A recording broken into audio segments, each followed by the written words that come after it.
Over the last few days, I have been thinking about the different organizations and their contingency plans for when total chaos or civil war breaks out in South Africa. There are basically two schools of thought.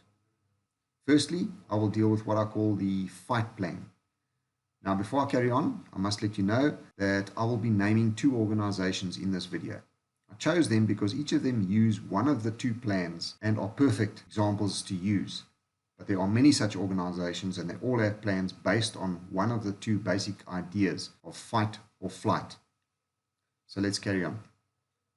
The fight plan is basically for you and I to prepare ourselves to defend our homes, our streets, and our suburbs from any threat that might come our way. In the case of total anarchy and civil war, the idea is that we will secure our suburbs and defend them with everything we have until that is not possible any longer, or if we succeed. The Boro Legion is one such organization that promotes this idea. It is their opinion that we will be much safer in our own homes and neighborhoods amongst people we know. We all know our own homes better than anyone else, and with the proper preparation, we can make our homes a pretty safe place to barricade ourselves in should the situation get totally out of control. We might have a store of food that would otherwise be impossible to move because of its weight or pure volume. You might have a lot of water stored that is also not light or easy to transport in large quantities. So it is in their opinion that we will be safest in our own homes and neighborhoods while we defend our perimeters. This sounds like the best solution, especially considering that we will have all our stored up food and water with us. However, this plan does have its drawbacks. If we face a situation like the one I explained in a previous video where Eskom shuts down completely, it will not be very long before there is no water either, and that poses another problem: hygiene. How do we stay on a property where we cannot flush the toilet? It would be crazy to use stored drinking water to flush the toilets. What happens when your food supply runs out? What happens when your water stores are finished? What happens when your fuel supply, that is gas or paraffin, etc., are finished? You become trapped in your home with no way of getting any supplies to live on. For some, this will happen in a matter of days, and for others it might take a lot longer. But ultimately, everyone will be in the same boat if the chaos outside lasts long enough. The other contingency plan is the flight plan. The idea here is that we should all have a few months' worth of food and water stored at home. We should also have a means of transporting all of it over fairly long distances. You are therefore advised to own a four-wheel drive vehicle, which would be ideal, because some of the terrain to be covered could be pretty rough. The Zuidlanders are a group who follow this plan. Their idea is this: as soon as a predetermined level of anarchy is reached, the command structure will take a decision to evacuate and move to predetermined safer rural areas, where they will declare an area of conflict-free zone and set up a defense to prevent any of the chaos spreading into that area. The problem for me with this plan is getting to those so-called safe rural areas.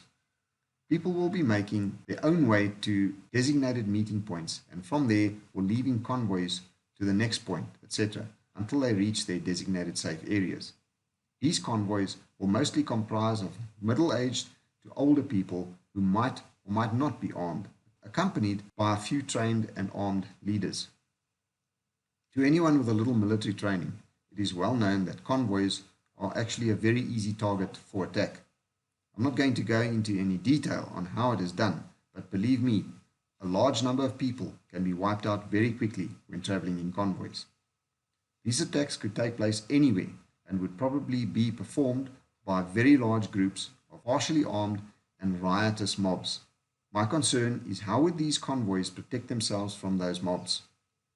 There is also a huge risk of people in the convoy itself who are armed getting out of control due to stress, low or no discipline, and high emotions. People could be injured unnecessarily. There's also the problem of not everyone having or carrying enough fuel to see the whole journey through to the final safe zone. These people and their vehicles cannot simply be left behind on the road. So as you can see, both plans have their pros and cons. It is up to the individual to choose an organization whose total plan best suits their needs.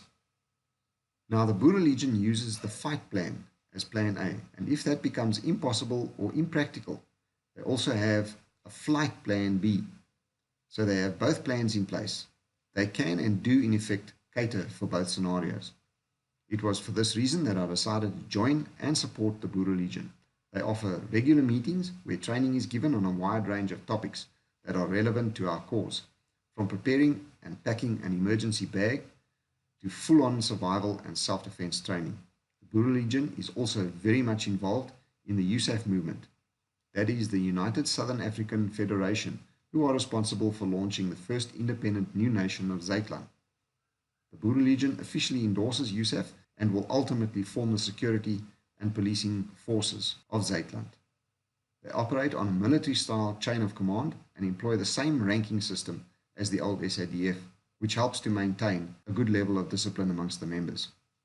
There are other organizations who have other or similar plans, but all are loosely based on these two main contingency plans. I don't know much about them and cannot endorse any of them. It is a matter of personal choice, I guess. You choose to be with people who share your values, your principles, and your social needs. One thing is for sure though, no matter which of the many organizations you decide to join, it is very important that you join one of them and become actively involved in whatever it is that they do. It is the only way that your community and fellow citizens will benefit. Some charge a small membership fee and some are totally free. As long as you get plugged into the system where you have access to information and training. Once you get access to the latest information that gets shared on the internal groups, etc., you will get a true picture of the state of affairs in this country. Only then will you realize just how much information on crime, etc., is being withheld from the public by the police, the mainstream media, and the government. So to sum up, it really does not matter which organization you join or belong to, as long as you are an active member of one of them, even if it is only your neighborhood watch or community policing forum. Just get involved. All of them will be needed and expected to work together if or when the shit really does hit the fan. Please remember to share this video on other social media platforms. It is the only way my message reaches other people. If you have not subscribed yet, please click on the subscribe button now. Also click on the bell icon to be notified whenever I upload new content. If you would like to support my channel, I have provided a few methods for both local as well as international subscribers. To those that do support me, you have my sincere thanks and gratitude. Until next time.